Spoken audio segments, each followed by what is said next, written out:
tonight I'm super excited because it is my best friend, my maid of honor, my kids' godmother rather. Air is about to be giving us all of the information. Her name is Ariane Boykin, born and raised in Buffalo, New York, currently now residing in Atlanta, Georgia. I'm ready for Air. We're going to be laughing because that's my best friend. And we got some insiders, so hopefully we won't cut up too bad. But I'll see y'all in a minute. Hey, girl. Listen, I'm so glad you guys are joining in. Today is going to be a lot of fun because I'm sure if you don't know, you're about to know that the guest today is, hey, Tanya Marie, girl. Yes, you better set that alarm. Set that alarm so you can be on time for class. Come on and be on time. All y'all better be on time for class because me and Ariane, she just joined. We about to have fun. Not only is she going to be talking about, you know, hair and hair care products and all of that, she my best friend. So we going to probably be laughing and cutting up. I won't. Hi, friend. Hey, Court. Hey, Court. Yeah, that's my best friend. Hi. Hey, girl. I want a shirt. Am I sideways or am I upside down? Because I'm on my iPad. You sideways. Turn it on the side. Hey, hair by Air. There we go. That's better. Dang, hold on. Let me take my case out. Take your iPad out the case. Okay. So, today's guest, I'm super, super excited, everybody. And I want to say thank you all for joining. Me and Ariane are to have a grand old time because not only is she a businesswoman and an entrepreneur and a hairstylist, she is my best friend. Like, not the fake best friends that y'all be having. Like, she is my actual, real life best friend. Like, we are best friend goals. Everybody should aspire to be like us. Do y'all hear her? Y'all should aspire to be like us. Look at us. Like, we twins. We got braids. Like, she virtually did my braids. No, I'm just playing. Oh, But, Air, I am really so glad to have you here. I want you to do a little intro on who you are, what you do, and then we'll go right into everything. Okay. So, I am Air. That's what everybody know me as. I am a hairstylist, entrepreneur, businesswoman, busy. I love hair, so that's why I'm here. Everybody knows that. And I'm just super excited to be here to, you know, spit some jewels, support my best friend, and all that good stuff. Yes, Air, I'm so glad. I'm like, Air, can you be my guest? I knew she was gonna say yes, but I still wanted to be professional and send a proper invitation in the email. So yes, I'm super, super glad you're here. Now, the good thing about Ariane is she's always been my hairstylist. When she moved from Buffalo to New Orleans and then to Atlanta, I'm like, I don't trust nobody else with my hair. And she's not lying. When I tell y'all, Courtney asks me every other week to come home just to do her hair. I'm like, Air, can you come do my hair? I need a perm. I need braids. I need the locks. I need a press. She is literally so knowledgeable with hair care, natural hair, whether it's relaxed, whether it's long, whether it's short. She knows her stuff. So, Air, I'm going to jump right in. Okay. And everybody that's watching, if you have any questions, definitely comment them and we'll get to them as long as I see them, okay? If yes, you have any questions. Okay. Yes, and she got her notepad. So, one of the questions that I got, Air, of course, we're talking about hair, natural hair, permed or relaxed hair, you know, whatever the right terminology of it is. Mm-hmm. Some questions that women have is how do you really properly care for your hair? Am I supposed to wrap it up every night? Am I supposed to grease my scalp every night? Take me down that road. So there's different routes that you can go when you talk about natural hair care. Some people don't understand the difference between just proper hair care and then natural hair care. So proper hair care would be, of course, tying your hair up at night, sleeping on like a silk pillowcase, sleeping with a bonnet on, even if your hair is not done, even if it's just pulled back into a ponytail, or you have braids like I do. Some people think, oh, I got braids, I can just go to sleep. No, because what happens is at nighttime your hair can dry out, especially when you're dealing with different climates, different temperatures, just different circumstances. Not a do-rag, Mo. Not a do-rag.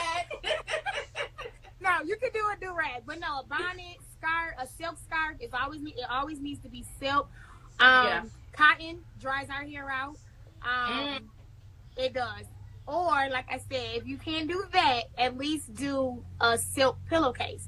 Now, that's proper hair care. That's Okay. just the bare minimum of maintaining the moisture and things like that in your hair.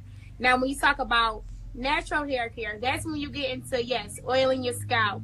Okay. Not greasing your scalp, but oiling your scalp. Not taking Blue Magic and slopping the slab of it in the middle of your hair.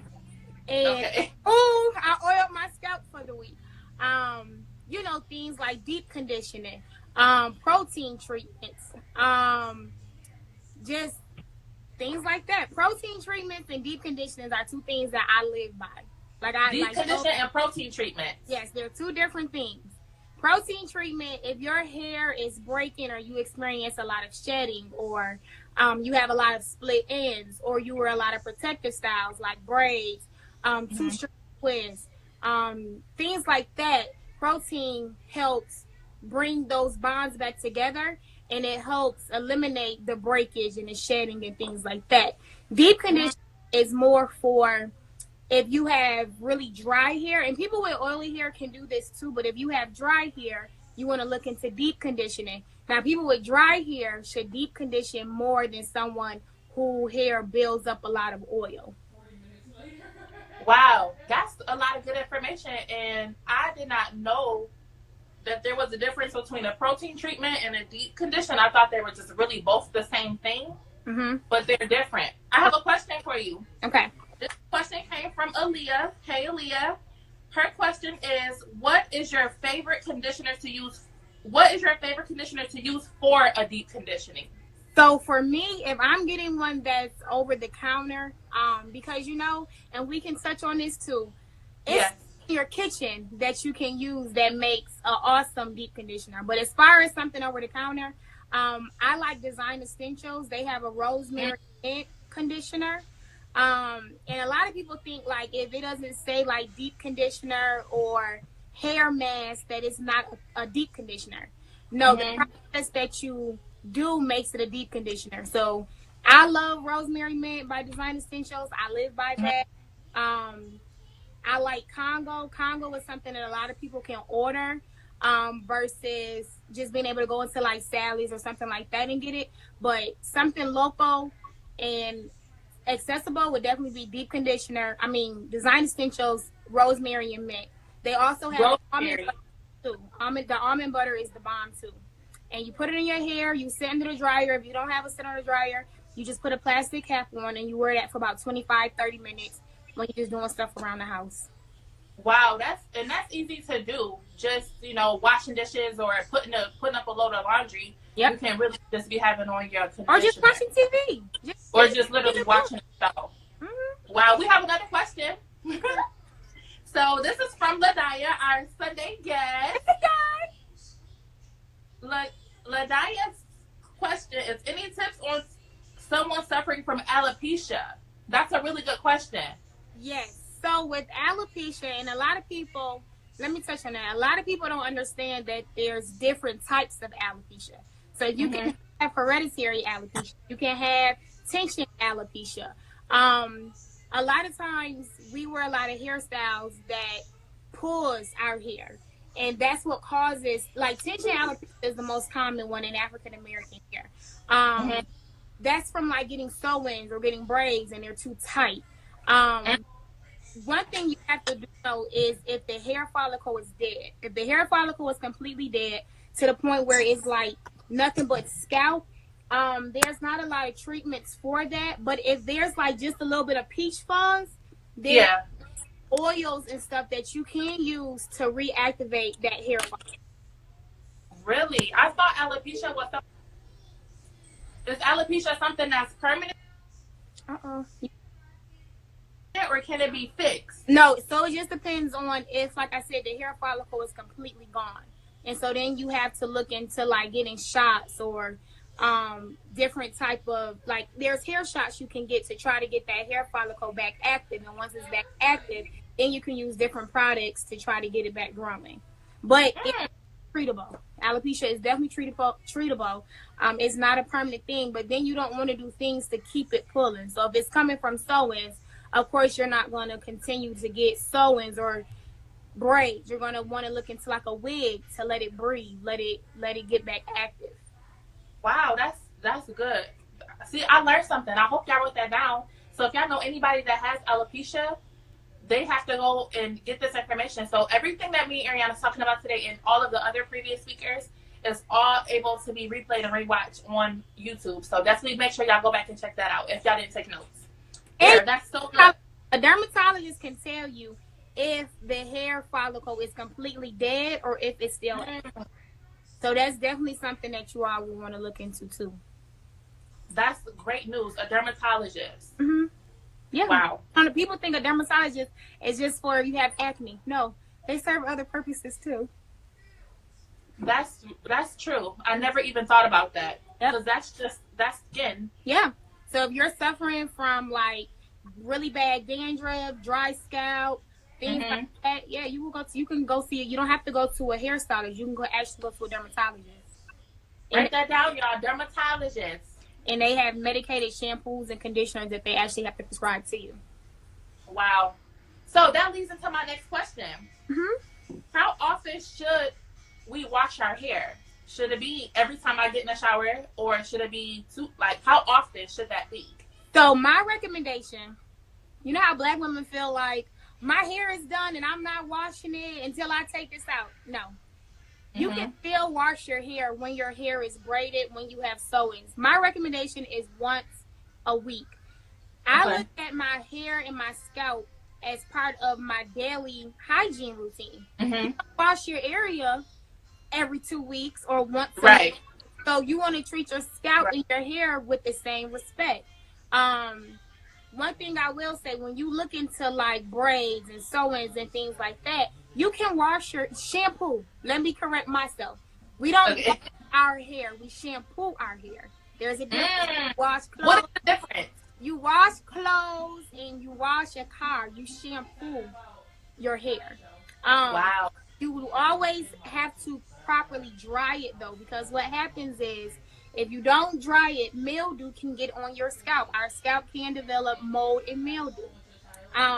So when my friends get sew-ins and things like that, I tell them, I recommend either you get like just the dryer with the bonnet part on it, or you go actually see a stylist because they're going to properly shampoo and put you under the dryer and make sure your braids are completely dry.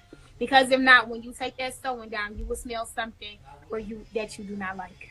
I've seen it, I've experienced it. So are you saying that if your hair is not properly shampooed, it's not washed, you can really possibly, or you will more than likely, get mold on your scalp? Yes, because it's wet and it's moisture and it's trapped up under your sewing. So it's not drying. That's just like in a house. If carpet, if it gets wet and it's trapped up and moisture gets in there and it does not properly dry, it molds. Our scalps can do the same thing. OMG. Yes, be conscious of that when, and I know a lot of women get sew-ins and braids that work out a lot, or they're on the go, where we have families, children, husbands, boyfriends, and all of that, and we're on the go, but just be conscious of that because you don't want to experience that. Wow. Oh my goodness. I really did not know that. That's really some good information, Ariane, because I know as far as myself, I'll use myself as an example. When I get a sew-in or even like with braids, I am guilty of not really getting my hair washed until it's time to take it out. Yes, shampoo. I do not shampoo my hair until it is time for me to take it out. Right. So we can go ahead and touch on that as well. A sew-in is not meant to be worn for 3 months. I know women who, like I said, they get it as a protective style and, it's convenient. And they be like, well, I'm wearing this until I'm holding on to this. No, a sew-in is meant to be worn, for me, I say 6 to 8 weeks at the most. Because in order to get your hair to grow properly, you have to maintain your real hair under your sew-in.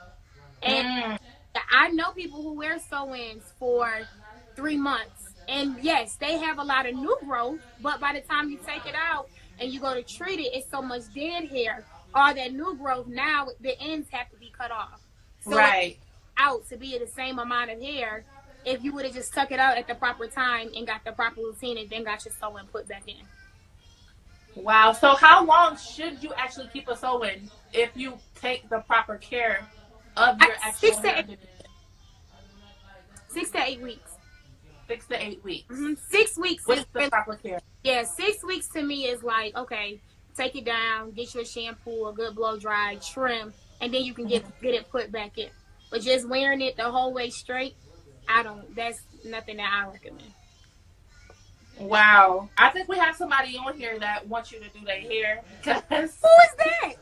Somebody, Zion Pressure Washing. I'm not sure who that is. But they asked, do you do locks? Yeah, so I do locks. She does locks. So hit her up after and book your appointment. We have another question for you. We have actually 2 questions. Y'all are asking some great questions in the air. You are really educating me too, because you taught me most of the stuff that I know, but you're like telling me more. That's what I'm saying. So, a question from Tanya Marie. Hey, girl. Hey, Tanya Marie. Hey, little sis. I love Tanya Marie. Me too. She's so sweet. Listen, her question is, what good stuff to use to grease your scalp? She has really dry scalp.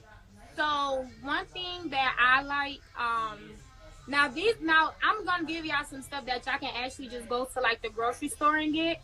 I like to use a lot of natural oil. So I like black castor oil. I like jojoba oil. I love coconut oil. Those are like my top 3. But what I like to do is I like to infuse mine. So I might infuse mine with like rosemary, like just essential oils, because that are just good for natural hair. So I like rosemary mint. I like peppermint. And these are things that people don't even know it's good for treating like dry scalp and things like that. But you always want to go to an essential oil versus necessarily going to the hair store and buying like a grease or an oil. Natural oils hold more nutrients and they're better for our hair. And they don't weigh our hair down and things like that. You just have to make sure that you stick strictly to your scalp. But jojoba oil and black castor oil, awesome. Wow, Ariane. Stop here by air. My link is in the Bible. In the bio is Brandy. Yes. We're gonna get her link is in there, y'all. Y'all gonna get these oils in this hair together. I have another question. This is from Brittany, your twin, my little cousin. So her question is, what are your thoughts on not shampooing your hair regularly? I know someone who only shampoos their hair about 4 times a year, but they condition their hair about every 2 weeks. You see my eyes? They shampoo it how often? 4 times a year. That's nasty. That's just nasty. I'm sorry. Okay. So, Britt, whoever this person is, I recommend that they shampoo it at least, if they're going to do it 4 times a year, at least once a month. If they're going to take it to the extreme, I think that nasty. And like I said earlier, if you take care of your areas, you don't wash them 4 times a year. So why would you feel it to wash your hair 4 times a year? No, you need to be shampooing your hair once a week, honestly. And once every 6 weeks is like, okay, but I recommend once a week. And she know her stuff, y'all. Ariane wears, this is a sidebar. And then I have another question for you. Ariane's hair is literally her own natural hair from her root without no additions, is literally right now probably to like the bottom of her bra strap, if not longer. Yeah. Because she know how to grow some hair. I use jojoba oil, black castor oil, coconut oil. I use all natural products on my hair. And I use like store-bought shampoo and stuff like that. But oils, and I oil my hair faithfully. When I have braids, I oil my hair every day. Every day. Can you come do mine? Corey, I'm sorry. I'm not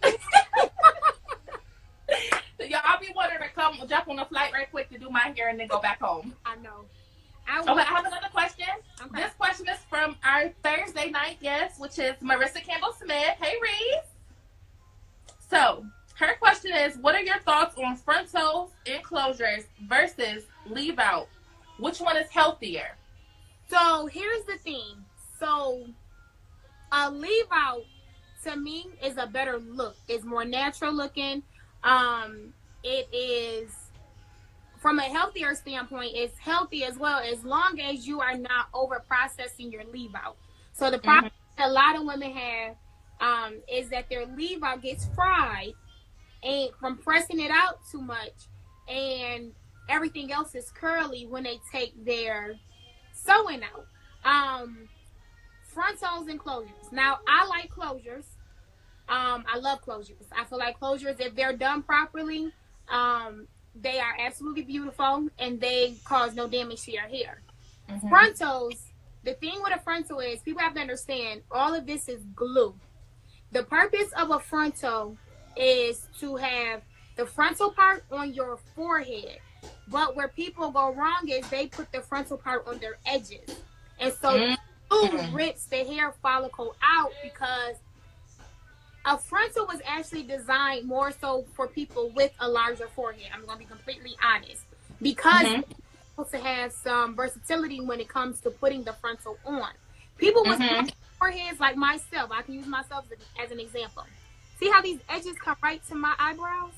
Yeah. I the frontal because my frontal, if I don't want it on my edges, it's literally going to have to be like right down here. So everything is going to connect.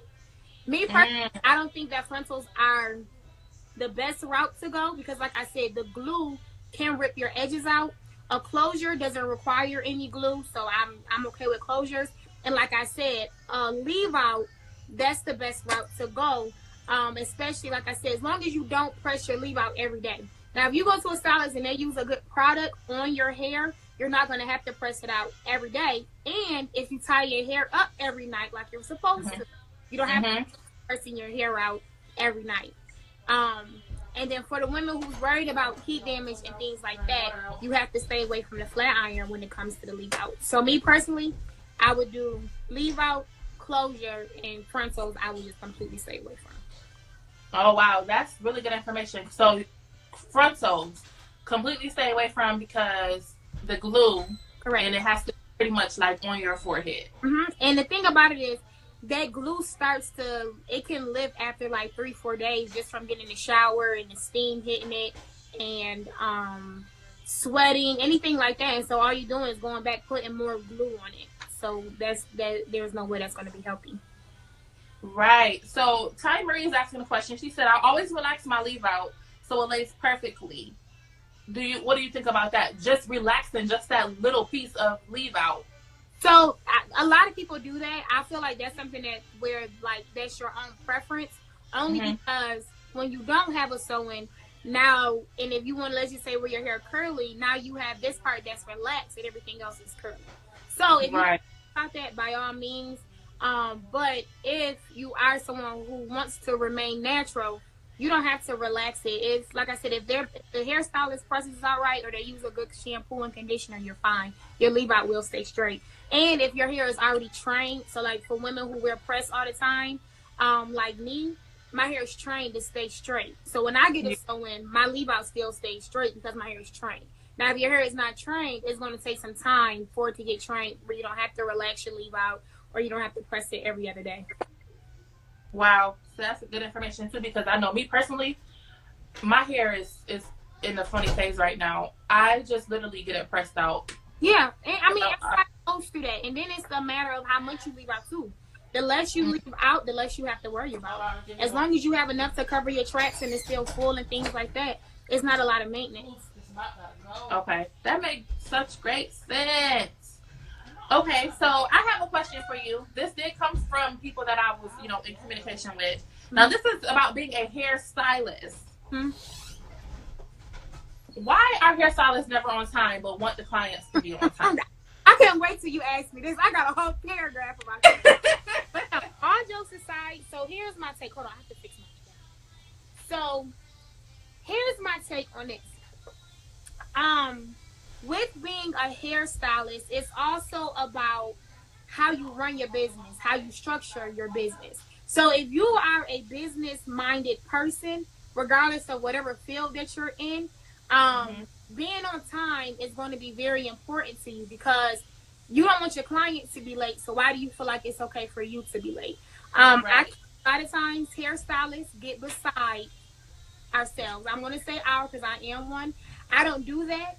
I pride myself in scheduling my appointments where my clients don't have to wait because I understand time is very valuable.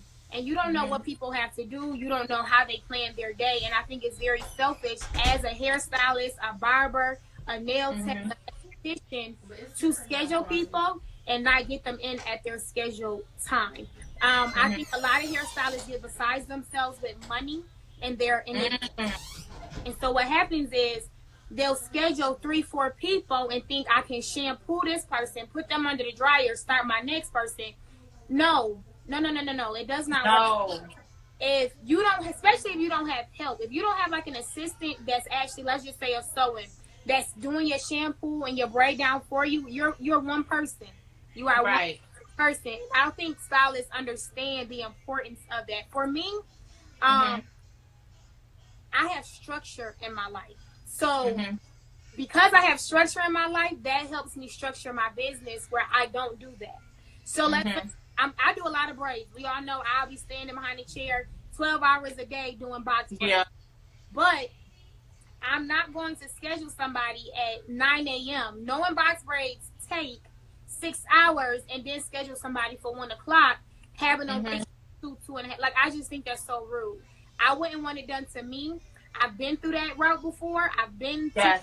and I've sat there 4 or 5 hours and to the point where I've walked out. And it's like, Mm-mm. you have to value people's time. You don't know what that person may have had done, but Right. it's important for them to get their hair done. And then the fact that they're even supporting you, and if this is something that you do on a consistent basis, all that happens is you wind up losing business. And hairstylists, Right. like, that's our bread, like that's our money. If we don't have clients, we don't have a business. Right. How we pay ourselves? How are we gonna pay our bills? So I just feel like hairstylists that do that, me personally, I wouldn't support them. Mm-hmm. There's a lot of hairstylists out here who are on time, who looks at their business like it's a business, and Mm-hmm. and that's it. That's it. I'm glad to hear that because I hate the wait and getting my hair done. Like if I have an appointment at 2, I want to be in the chair at 2:01. Yeah, that's Not how. that call me in the chair at 1:50 because But at the same time, clients have to be on time as well because I've right. experienced people being late, and it's kind of Mm-hmm. so I have things to do as well. Like clients have and the have to give hairstylists the same respect. You can't make an appointment for one and you texting me at 1:20 saying, "Oh, I'm 5 minutes down the street." You know what I'm saying? Like Right. it has to go both ways. You have to have a working client relationship. That's the only Right. the time thing is going to work for everybody. And just communicate. There's been times where I have been running behind, and I'll text my client like, "Hey, just the FYI, I am running a little behind, but Mm-hmm. I knock off $5-10 because I understand now I'm putting your time behind." So it's just Right. that people have to be conscious of. I love that, and that's going to my next segment. What you say? Oh, Time Marie. Gotta move. Listen, Time Marie, we all going. We going to take a nice old van down there, and we'll just be getting our hair done, and then we're gonna come back home. Air, you know what else I want to talk to you about before we go? Really quick, we got two things. Okay. I want you to talk to us about bundles. Everybody is so big on bundles and versus packaged hair. I don't understand what the real difference is of bundles and the whole process. So take me down that route. Okay. So when it comes to bundles, now my thing with hair, I feel like hair is an investment. So I feel like if you're going to spend money, you should definitely spend your money on something that's worth it. And it depends on the hairstyle too that you're getting. So like for instance, if you know you were sewing back to back to back to back, you actually come out saving money if you go ahead and purchase some good hair. Now, people keep going to the hair store or you keep ordering hair that's no good. By the time you look, you've been spent $600-700 on maybe like 6 bundles, and it's not worth anything. Me personally, the only hair that I use is, of course, my hair, like my because the thing about it is when you order hair, and if it's not raw, unprocessed hair, they put things on there to preserve it. So of course, from them shipping it and by wash it and you dye it, they have to have all these chemicals on there, and that's what makes it try to kind of stay in this natural state, but it doesn't. For instance, if you get like a, and I have some here. So bundles. This is what I call my Chinese hair. So this is hair that I would use for like a ponytail or like a quick weave, or if I'm just adding some pieces into someone's hair where I'm not going to reuse this. I'll put glue on this hair, but they put stuff on here to preserve it. And as you can see, it's not really that easy to rub my fingers through it, but it's kind of frizzy. But like I said, and this is an old bundle I just found in the drawer somewhere. This has like different chemicals on there. This preserves it.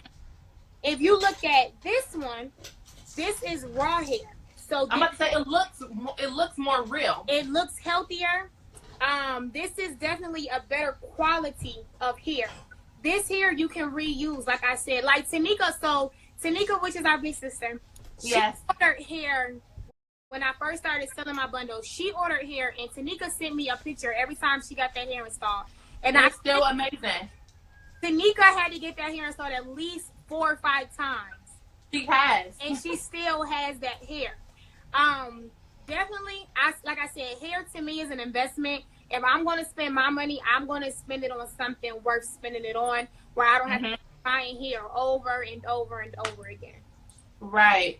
Wow, that's such great information. Now that's going to go right into, I see Marissa's on here. She's asking, where can we purchase some hair? Natalia is like, oh my God, I need. Yes, this is the good stuff. That is the good stuff, y'all.